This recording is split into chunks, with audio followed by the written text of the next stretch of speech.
이거 되게 중요한 얘기예요. 국세청 직원들의 업무 규칙이라는 게 있어요. 직계존비속 간의 돈 거래는 원칙적으로 인정하지 않는다. 가족 간에 무슨 돈을 빌려주고 받냐. 그것은 징여일 가능성이 높다라는 거죠. 징여세를 안 내려고 하는 거겠죠. 이걸 대여라고 하려고 그러면 사실은 입증을 해야 돼요. 입증을 하는데 가장 중요한 게 뭐냐면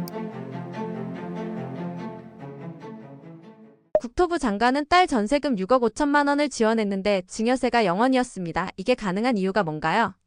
지금 국토부 장관께서 딸이 이제 주택을 살 때 돈을 아마 6억 5천을 준 것 같아요. 근데 아마 그분이 장관이 된다는 거 알았으면 이걸 안 했을 거예요. 그런데 법률적으로는 아무런 문제가 없어요. 국민 감정상으로는 약간 좀 문제가 있죠. 그렇지만 불법적인 일은 아니고 또 이 금액이 이제 6억 5천인데요. 6억 5천이라는 것을 증여세 안 내게끔 이렇게 설계를 해준 세무사님을 잘 만나신 것 같아요. 그래서 이렇게 된 것 같은데 구체적으로 한번 설명드려볼까요?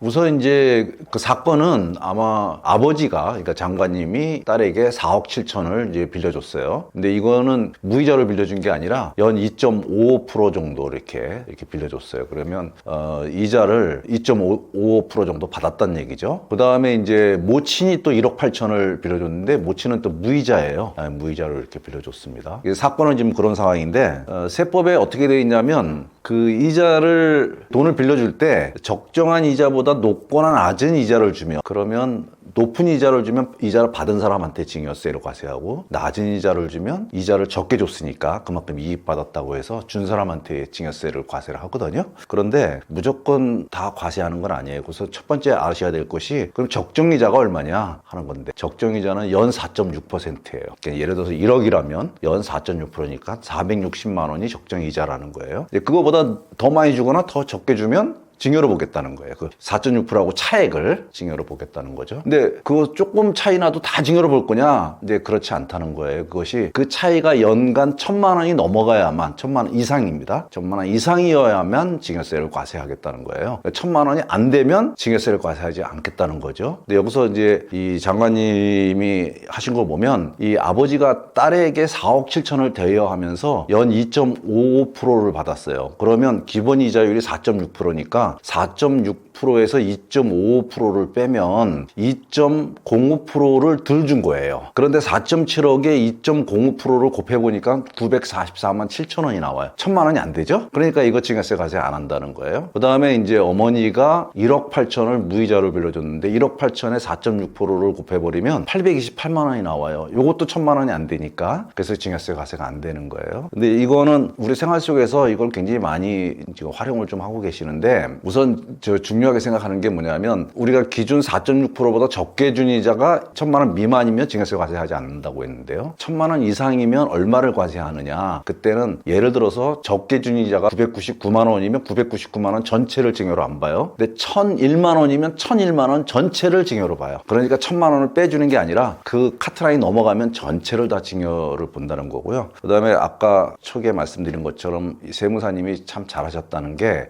보통 우리가 증여는 부모로부터 받으면 부모로부터 받은 금액을 합쳐서 증여세를 과세하거든요. 그 증여세를 과세하는데 이 이자 계산을 할 때 연 4.6%로 계산하는 금액으로 1,000만 원 이하일 경우, 미만일 경우에 과세 안 할 때 이 과세 대상이 되느냐 안 되느냐를 따질 때는 부부 합산이 아니라 각각 한다, 사람별로. 그러니까 아버지한테서 덜 받은 금액이 944만 7천 원이고 어머니한테 덜 준 이자가 828만 원이에요. 두 개 합치면 1,760 뭐 이렇게 되는데 그럼 1,000만 원이 넘어가잖아요. 그러니까 원래 다른 증여에서는 부모가 줬으면 부모 준 거를 다 합쳐서 계산하는데 요거는 증여세 대상이 되느냐 안 되느냐 하는 거 요 판단할 때는 이건 합산하지 않는다. 그런데 만약에 두 개 다 1,000만 원이 넘어갔다. 그러면 증여세 과세해야 되죠. 그 과세할 때는 두 개 합쳐서 과세하는 거예요. 이렇게 보시면 될 것 같습니다.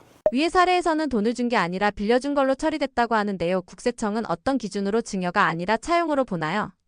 이거 되게 중요한 얘기예요. 보통 이제 유튜브나 이런 데 보면 2억 1,700 무이자로 줘도 증여세 과세 안 된다 뭐 이런 얘기들이 너무 많은데 먼저 알아야 될 것이 있어요. 세법에는 뭐 내용이 없는데 국세청 직원들의 업무 규칙이라는 게 있어요. 그 업무 규칙에 보면 뭐라고 돼 있냐면 그 가족, 배우자나 직계존비속 간의 돈 거래는 원칙적으로 인정하지 않는다 이렇게 돼 있어요. 그러니까 업무 지침이 그렇다 보니까 세무공무원은 원칙적으로 인정 안 하려고 할 거예요. 인정 안 한다는 얘기는 뭐냐면 가족 간의 무슨 돈을 빌려주고 받냐. 그것은 증여일 가능성이 높다라는 거죠.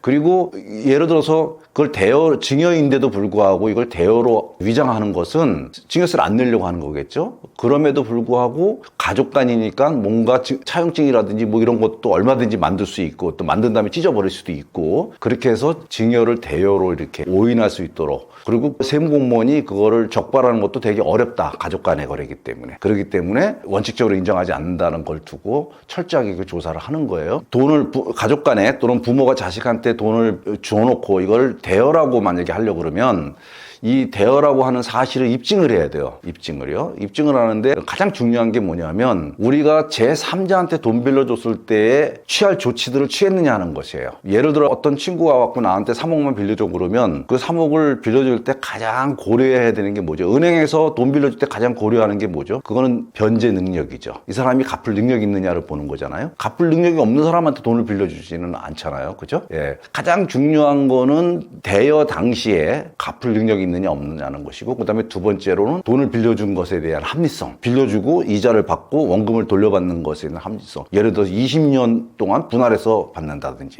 이자는 무이자로 간다든지 뭐 이런 것들이 합리적이냐 따져놓은 것이고요 그다음에 그 변제 조건들이 있을 거잖아요 뭐 한 달에 이자를 얼마씩 줄 거며 원금은 얼마나 갚을 건지 이런 것들을 이행했느냐 이런 것들이 후속적으로 입증하는 데 굉장히 중요한 요소로 작용을 해요.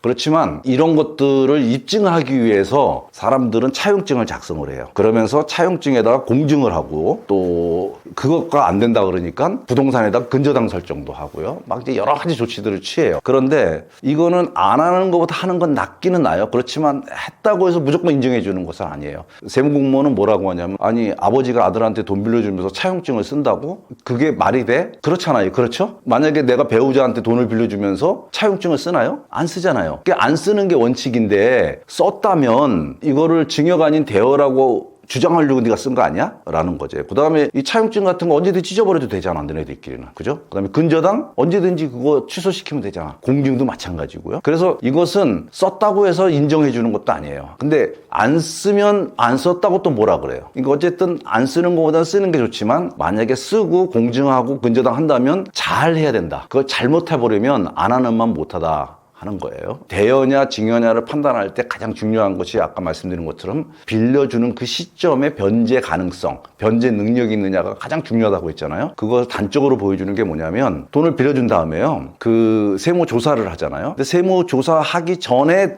돈을 갚아버렸어요. 그러면 세무조사를 나와서 보니까 돈을 갚아버렸거든요. 그때는 차용증을 썼느니 무슨 근저당을 했느니 이런 거 안 따져요. 왜냐면 돈을 갚았잖아요. 근데 조사 나왔는데 아직도 안 갚고 있어요. 그러면 미래에 갚을지 안 갚을지를 따져봐야 되잖아요. 그죠? 그래서 이 원금에 대해서 이게 대여냐 증여냐를 따지는 것은 되게 어려워요. 그래서 이 부분이 우리가 자금 출처라든지 자금 출처할 때 대부분 모자라는 돈을 부모로부터 빌리는데 이 부모로부터 빌린 돈이 증여냐 아니냐라는 것을 첫 번째로 따져야 되고 이게 제일 큰 허들이다. 이게 제일 어려운 문제다. 이렇게 보시면 될 것 같아요. 무이자로 빌린 돈도 있고 이자를 준 부분도 있다고 하는데요. 국세청은 이자에서 어떤 기준을 가장 중요하게 보나요? 그러니까 좀 전에 이제 말씀드린 것처럼 기준이자, 국세청에서 정한 기준이자의 연 4.6%. 이건 또 이렇게 세법이 개정되면서 좀 왔다 갔다 해요. 왔다 갔다. 근데 어쨌든 현행은 연 4.6%가 기준이자예요. 그러니까 이거보다 많이 주거나 적게 주면 그 많이 주거나 적게 준 금액을 증여로 본다라는 거예요. 다만 그 금액이 연 1,000만 원이 안 되면 미만이면 증여세 과세하지 않겠다. 이렇게 되는 거죠. 예를 들어가지고 2억 1,700을 무이자로 빌려주면 기준금액은 4.6%니까요. 2억 1,700 곱하기 4.6% 하면 998만 2천 원이 나와요. 1,000만 원 미만이잖아요. 그래서 유튜브에도 많이 나오죠. 2억 1,700까지 무이자로 빌려줘도 증여세가 없습니다 라고 하는데 그때 그 증여세는 2억 1,700 원금에 대한 증여세가 아니에요. 원금에 대한. 왜냐면 원금은 대여니까 빌려준 거잖아요. 그러니까 변제해야 돼요. 그거는. 원금의 이 2억 1,700에 대한 이자에 대해서 증여세가 과세 안 된다는 거예요. 이자. 원금은 대여니까 갚아야 되는 거죠. 안 갚으면 그건 증여죠. 근데 그거를 2억 1,700 무이자로 빌려줘도 세금 없다고 하는 것을 사람들이 잘못 알아가지고 원금 2억 1,700까지 무이자로 줘도 이게 증여세 과세 안 되는 걸 오인할 수가 있어요. 이건 안 되다. 잘못된 거다 이렇게 보시면 될 것 같아요. 또 그렇다면 예를 들어서 3억을 빌려준다면 어떻게 될 거냐. 아까 그 장관님 같은 경우에 그 4억 얼마를 빌려줄 때 2.55%를 받았잖아요. 그래서 그 차액이 1,000만 원이 안 되게끔 만드는 거예요. 3억을 연 1.3%를 빌려주면 4.6%에서 1.3을 빼면은 3.3이 나오죠. 그럼 3억에 3.3이면 990만 원이잖아요. 그러니까 이것도 1천만 원이 안 되는 거잖아요. 그래서 3억을 빌려주면서 이자에 대해서 증여세를 안 내려면 1.3%로 빌려주면 된다. 이렇게 보시면 될 것 같아요. 그런데 문제가 있어요. 뭐가 문제가냐면 이렇게 이자를 예를 들어가지고 부모님한테 돈을 빌려가지고 5억을 빌렸어요. 그래가지고 4%를 주기로 했어요. 그럼 뭐 4, 5, 2천만 원이잖아요. 그러면 한 달에 뭐 180만 원씩 이렇게 이자를 드려야 되는데 만약에 이렇게 이자를 주게 되면 여기다가 는 이자 소득세가 붙어요. 그 이자 소득세가 25%예요. 지방세가 2.5%. 그래서 27.5%니까 만약에 100만 원의 이자를 어머니한테 드린다. 그러면 27만 5천 원을 떼고 72만 5천 원만 드려야 돼요. 그러면 뗀 27만 5천 원은 어떻게 할 거냐? 그건 다음 달에 세무서에 신고하고 납부를 해야 돼요. 얼마나 귀찮아요. 엄청 귀찮은 건데 이걸 납부 안 하면 또 가산세까지 붙어요. 그리고 이자를 받은 사람은 이거는 그 이자 소득세이기 때문에 또 종합소득에 합산해가지고 누진과세에 들어가거든요. 그러니까 그것도 세금. 그러면 결국은 돈 빌려주고 이자를 받는 것은 자녀로부터 그 돈을 받은 다음에 거의 뭐 절반 이상은 세금으로 내고 없어진다 이 얘기예요. 그리고 절차도 복잡하고. 그래서 한번 좀 생각해 봐야 되겠다. 이자 대여를 해줘야 되냐. 근데 이런 것도 귀찮으니까 그냥 2억 1,700까지만 무이자로 주고, 무이자로 주면 세금 뛸 일도 없고 세무서에 신고할 일도 없잖아요. 그래서 이제 2억 1,700까지만 이렇게 하는 경우가 있어요. 그 가산세가 얼마 안 되니까 그냥 해놓고 나중에 세무서에서 고지되면 그때 고지된 세금 가산세 붙여서 내는 경우도 너무 복잡하니까 이거 그런 경우도 있습니다. 여기서 이제 한 가지 더 주의할 점이 뭐냐면 이자와 관련돼서는 우리가 자녀가 예를 들어가지고 은행에 가서 대출을 받으려고 그러는데 신용이 없어서 담보가 없어서 대출이 안 돼요. 그때 이제 부모님이 담보를 제출해 주거나 신용담보든 아니면 부동산 담보든 그래서 대출을 받았어요. 그러면 요것도 이익으로 보는 거예요. 그래서 이것도 증여세를 과세를 해요. 그럼 이거 어떻게 증여세 과세하느냐? 기준이자가 4.6%니까 4.6%가 기준이자인데 그 아버지가 보증을 서가지고 당신이 3%로 빌렸어. 그럼 1.6% 네가 이익 본 거야. 그래서 1.6%는 증여세로 과세할까? 이렇게 하는 거예요. 근데 여기도 마찬가지로 연 1,000만 원이 미만이면 과세하지 않는다. 여기까지 가면 이자와 관련된 것들은 어느 정도 정리가 됐다. 이렇게 보시면 될 것 같아요. 그렇다면 일반 가정에서도 조건만 맞으면 현금으로 큰 금액을 자녀에게 이전하면서 증여세가 과세되지 않는 경우도 있나요? 초장기에 제가 말씀드렸잖아요. 장관님도 장관에 갈 거로 알았으면 아마 이렇게 안 했을 거예요. 왜? 이건 국민들이 또 청문회에서 난리 날 거 뻔하거든요. 근데 이거 불법은 아니에요. 그러니까 이거 했다고 해서 처벌을 받거나 뭐 이런 건 아니지만 국민적 지탄은 받을 수 있다라는 거죠. 예, 뭐 그런 측면에서 이게 불법 행위는 아니다. 가능을 하다. 그런데 말씀드렸듯이 가족 간의 돈거래할 때 판단은 두 가지가 있는데 두 가지 순서대로 원금에 대한 판단과 이자에 대한 판단을 거쳐야 된다라는 거예요. 원금에 대한 판단과 이자에 대한 판단. 우리가 2억 1,700을 무이자로 빌려줬는데 세금이 없다라는 것은 이자에 대한 세금이에요. 그것만 너무 강조하니까 2억 1,700 무이자로 줘도 세금 증여세 없다 이렇게 생각하는데 이자에 대한 세금이 원금은 남아 있는 거죠. 원금에 대한 판단을 하고 원금에 대한 판단이 대여라고 판단이 되면 그 다음에 이자에 대한 판단을 가는 거예요. 그때 원금에 대한 판단이 이것이 대여인지 증여인지를 판단할 때 그 과정을 보면 우선 납세자가 열심히 세무사님이나 뭐 회계사님하고 열심히 준비해가지고 야 이렇게 하면 아마 이건 원금 대여로 볼 거야, 이 증여로 보지 않을 거야라고 될 수 있도록 예를 들어가지고 그 금액의 규모라든지 또는 차용증이라든지 뭐 여러 가지 보완 조치를 마련해서 원금이 증여가 아닌 것으로 이제 이렇게 만들어 놓는다 이거예요. 그러면 두 번째로는 세무공무원이 판단하겠죠.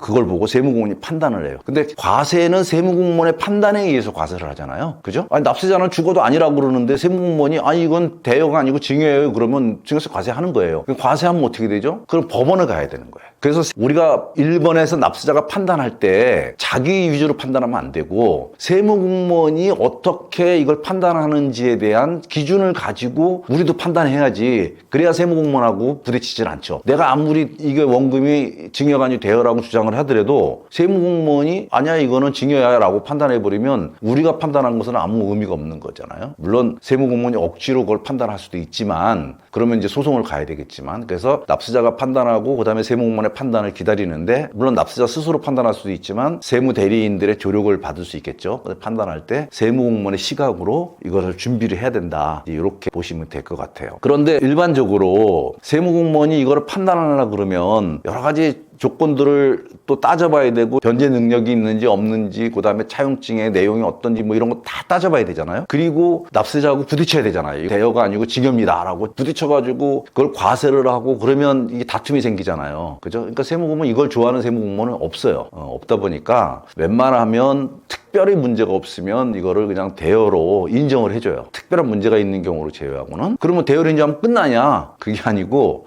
이걸 전산에 수록을 해요. 전산에 수록을 해서 이 대여 조건에 언제 변제하기로 돼 있다라고 하면 그 변제 기일에 가서 안내문을 보내요. 당신이 옛날에 이렇게 돈 빌렸는데 이때까지 갚는다고 했지 갚았어 안 갚았어? 그리고 갚았다면 무슨 돈으로 갚았어? 요렇게 이제 물어봐요. 그러니까 지금 현재 담당자는 굳이 납세자하고 싸우면서까지 그걸 과세 안 하더라도 언젠가는 변제하는 시점에 가서는 다시 세무공무원이 물어보니까 그때 가서 이거를 다시 과세할 기회가 있잖아요. 그러니까 무조건 봐주거나 세금을 일시라는 이런 조치는 아니다. 그래서 웬만하면 싸우질 않는데 그러나 최근 들어서 이 부동산 투기 뭐 이런 거 가지고 이재명 대통령도 막 난리치고 그래서 부동산원이 지금 뭐 부동산 조사국이 생긴다고 그러고 구세청도 이거 조사해야 되고 그러면 이럴 때 조사할 때는 이거 철저하게 조사되겠죠. 근데 너무 이것에 대해서 침소봉대해가지고 겁을 주거나 또는 겁을 먹거나 그럴 필요는 없습니다. 없는데 어쨌든 지금 판단하거나 아니면 나중에 판단한다. 이렇게 보시면 될 것 같아요. 반대로 이런 방식이 문제가 되는 경우는 어떤 상황인가요? 왜 증여하지 않고 대여를 하는 건가요? 예를 들어서 부모가 자녀에게 돈을 빌려주는 것, 이 부분은 좀 깊이 생각을 해봐야 돼요. 주로 아무 생각 없이 돈을 줬다가 나중에 문제가 생기니까 그 문제 생긴 거의 결과가 세금을 추징당하는 거거든요. 그러니까 세금을 추징당하는 거니까 우리가 생각도 안 하고 있었는데 몇 천만 원, 몇 억 세금 추징하니까 겁이 나지. 그러면 이걸 해결하려면 어떻게 해야 돼? 그럼 원금을 대여로 처리하면 돼. 라는 결론에 이르기 때문에 당초 빌려줄 때는 그걸 대여라는 생각 없이 그냥 줬는데 세무서에 신고도 안 하고 그냥 지나갔는데 나중에 이게 문제가 되니까 이거를 대여라고 하는 형식으로 포장을 하려다 보니까 차용증을 소급해서 쓴다든지 뭐 이런 여러 가지 문제들이 나오는 거예요. 그런 것이 아니라면 처음부터 내가 돈을 빌려줘야 되겠다라고 하는 것을 조금 생각해 봐야 돼요. 왜냐하면 부라고 하는 것은 이 윗세대에서 아랫세대로 흘러가는 건데 이렇게 돈을 빌려주면 흘러가는 게 아니라 그 돈은 언젠가 다시 들어오면서 자녀들이 갖고 있는 자금 중에 일부를 이자 형태로 자기들이 가져와야 되잖아요. 그러면 오히려 그 이자가 또 쌓여서 나중에 그것이 또 상속재산으로 또 이루어지게 되고 이렇게 되기 때문에 근본적으로 이게 좋은 방법은 아니다라는 거예요. 그리고 증여라고 하는 것은 원래 그 상속세는 우리나라 상속세 전 세계에서 가장 높은 세율을 적용하는데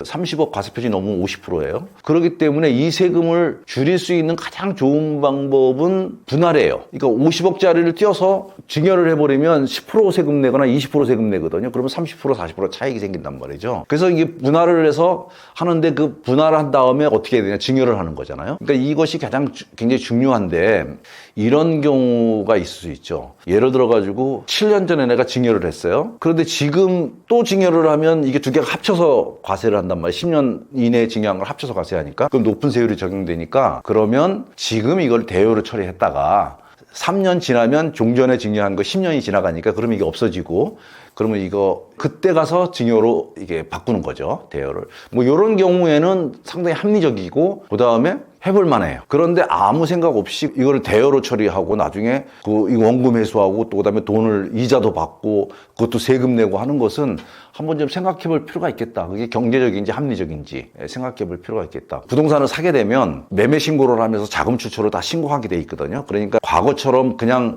증여한 다음에 몇 년 지나서 조사 나올 때 뭔가 막 만들거나 이런 일들은 별로 없어요. 그러니까 사전에 이제 준비를 하는데 이게 돈이 부족하면 이걸 증여세를 내고 증여받을 거냐 아니면 대여로 처리할 거냐 이런 고민들을 상당히 많이 합니다. 근데 그때 이 대여가 필요한 경우도 있고요. 또 대여를 할 수밖에 없는 경우도 있죠. 뭐 예를 들어 자녀가 여러 명인데 얘한테만 주고 다른 애 안 줄 수는 없잖아요. 뭐 그런 경우도 있고 아까처럼 종전 증여가 있을 경우에 합산되면 높은 세율 적용되기 때문에 그래서 그걸 10년을 넘긴 다음에 증여로 대체하는 이런 목적도 있을 수 있으니까 그러나 한번 대여로 하는 것이 맞는지 증여로 하는 것이 맞는지에 대해서 한 번 더 고민해 볼 필요는 있겠다. 왜? 대여로 한다고 해서 세금이 완전히 없어지는 게 아니다라는 거예요. 세금 안 내고 줄 수 있다는 게 아니라는 거예요. 그 점을 염두에 두시라 이렇게 말씀드리고 싶습니다. 요즘 회계사, 세무사, 변호사 등 전문직에서도 폐업하게 되는 경우가 있다고 하는데 많은데 이런 일이 발생하는 이유는 무엇인가요?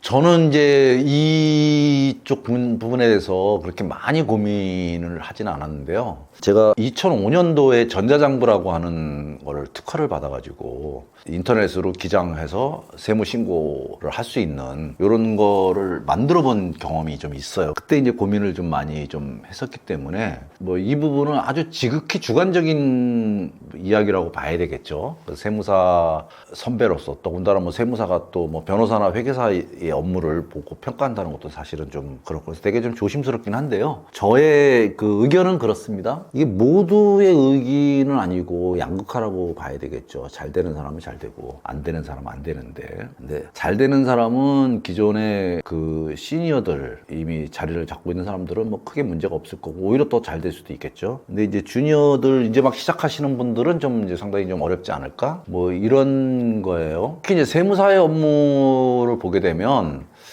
세무사 업무 크게 이제 대리 업무 대리하고 컨설팅하고 이렇게 두 개로 나눠져요. 업무 대리는 기장 대리, 신고 대리 이제 이런 거죠. 근데 대부분의 세무사들, 특히 이 주니어 세무사들은 다 기장 대리에 주력을 하고 계시죠. 문제는 사업자들이 늘어나는 것보다 공급자, 즉 세무사, 회계사가 시장에 공급되는 숫자가 너무 많아요. 그러니까 공급이 과잉돼서 어려운 것이지. 제가 지금 세무사를 거의 한 30년을 했는데 그때도 기장거래처 한 건당 기장료가 월 기장료가 10만 원이었거든요. 10만 원 이하가 거의 없었어요. 근데 지금은 10만 원 이하도 많거든요. 물론 그동안에 업무 전산화 기계 발전을 인해서 업무 효율이 많아졌죠. 그 당시에는 여직원들이 뭐 15건 하면 많이 했는데 지금은 뭐 60건, 70건, 뭐 80건도 막 하고 이렇게 되니까 생산성은 많이 높아졌죠. 그런데 어쨌든 이런 세무사나 회계사나 변호사나 의사나 마찬가지로 다 공급이 과잉돼 있다.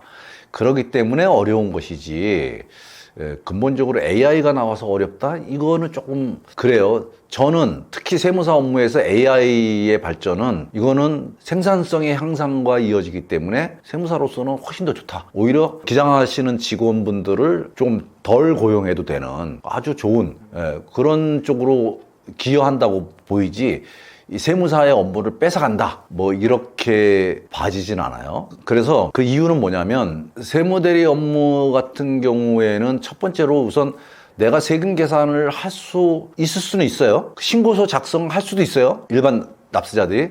그런데 결론적으로는 그것을 신고라고 하는 법률 행위를 해야 된다는 거예요. 그리고 그 법률 행위에 대한 책임을 져야 되는 것이죠. 그런데 납세자들이 AI를 통해서 내가 신고한 내용이 맞는지 안 맞는지 뭐 따져볼 수도 있고 물어볼 수도 있는데 거기에는 내가 물어본 것에 대한 답변 또 내가 집어넣은 것에 자료에 대한 답변만 나오는 것이지 그 외에 정확하게 이게 맞는지 안 맞는지를 본인이 AI하고 대화를 해서 과연 이걸 확정을 지을 수 있겠냐는 거예요. 그건 쉽지가 않다. 그래서 결국 계약관계, 그 다음에 법률관계 이런 마지막 단계의 행위를 하는 것을 AI의 도움을 받아가지고 한다는 것은 아직까지는 또 앞으로 상당 기간 동안은 쉽지 않겠다 하는 거예요.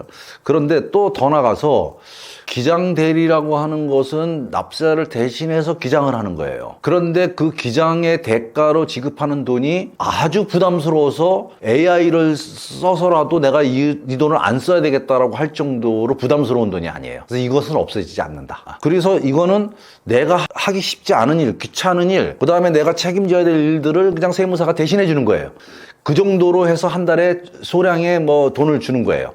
그런데 이 돈이 그렇게 부담스럽지 않다는 거죠. 그래서 이 시장이 없어질 것 같지는 않은데 다만 개인적으로는 이거 시장에 뛰어드는 세무사들이 많고 그다음에 회계사 같은 경우도 지금 회계사 시장이 어려우면 결국 그분들도 이 세무대리 시장으로 넘어올 거니까 또 변호사들도 넘어온다고 지금 그런 과정이거든요. 그러니까 시장에 공급자가 늘어나기 때문에 어려운 것은 맞다 하는 거예요. 그래서 전문직이 위기인 것은 초기에 어떤 뭐 자료를 뽑아서 분석을 하거나 하는 이 서번트, 이렇게 비서로서의 어떤 역할이 그런 역할을 하는 사람들에게는 위기일 수 있겠지만 최종적으로 뭔가를 결정을 해야 되고 그다음에 법률 관계를 만들어내야 되는 이런 것에는 그렇게 영향을 받지 않을 거다. 그래서 변호사나 회계사보다는 세무사는 거의 영향이 없지 않겠는가. 오히려 생산성의 향상이라고 하는 도움이 되지 않을까, 좀 이렇게 좀 생각이 들어요.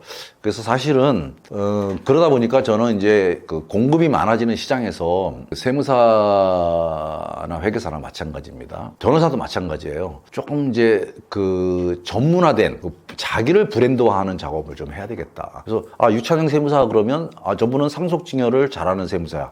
이렇게 브랜드화되면 사람들은 저를 찾아오게 돼 있거든요. 예. 그런데 그 기장하는 것은 변별력이 별로 없어요. 누가 다 잘하고 누가 못하고가 별로 없어요. 근데 다만 이제 어느 만큼 친절하게 따뜻하게 잘해주느냐 하는 것은 좀 다를 수 있겠죠. 열심히, 성실하게.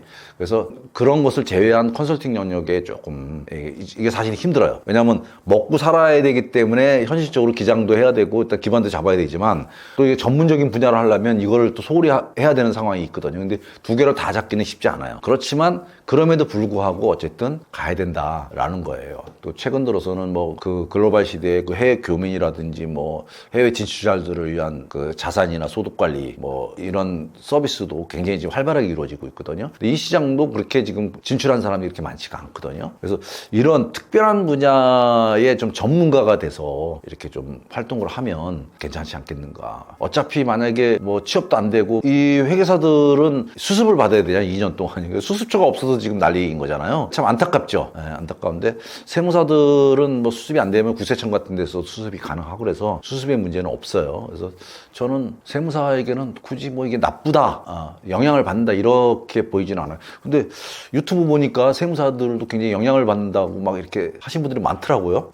개인적인 생각입니다. 저는 영향을 받지 않고 오히려 더 도움이 될 것이다 이렇게 봐집니다. AI 발전이 되더라도 전문직 화이트 칼라 전문직은 그래도 괜찮지 않냐는 인식이 있는데 실제로는 어떤가요? 요즘에 그 상담하러 오시는 분 중에 이게 제미나이한테 물어봤는데 이렇대요라고 이렇게 물어보고 오는 사람들이 있어요. 저도 제미나이 활용해서 이제 물어보거든요. 근데 아직까지는 이런 것에 대한 정보가 아마 그렇게 많이 쌓여 있질 않아서 정확한 정보가 나오지는 않습니다. 근데 도움은 됩니다. 도움은 되고요. 그래서 그런 아까도 말씀드린 것처럼 타인과의 법률 관계, 계약을 한다든지 아니면 국가를 상대로 하는 어떤 신고 행위라든지 이런 법률적 행위 이런 거를 AI한테 맡기기는 좀 어렵지 않을까라는 생각이 좀 들어요. 그런데 제가 이제 2003년 4년도 거의 20년 전이죠. 그 당시에 전자장부를 만들 때 이게 지금 세무사들이 되게 불안한 게 뭐냐면 제도가 바뀌면 이거는 완전히 시장이 완전히 달라져요. 그러니까 지금 개인 사업자와 법인 사업자의 거의 대부분은 뭐 20억 미만 뭐 이런 소규모 사업자인데 이런 사람들이 장부가 과연 필요한가? 그거냐면 납세자들은 장부가 뭔지도 몰라요. 그냥 세무사가 고지서 주면 고지서 내고 마는 것이지. 정부도 이걸 알아요. 왜냐하면 2003년도 그때 전자장부 만들 때 구세청하고 제가 얘기를 했었거든요. 그래서 기준경비율이나 단순경비율을 적용을 하면 장부 없이도 세무서에서 소득세나 부가가치세 이거 다 할 수 있거든요.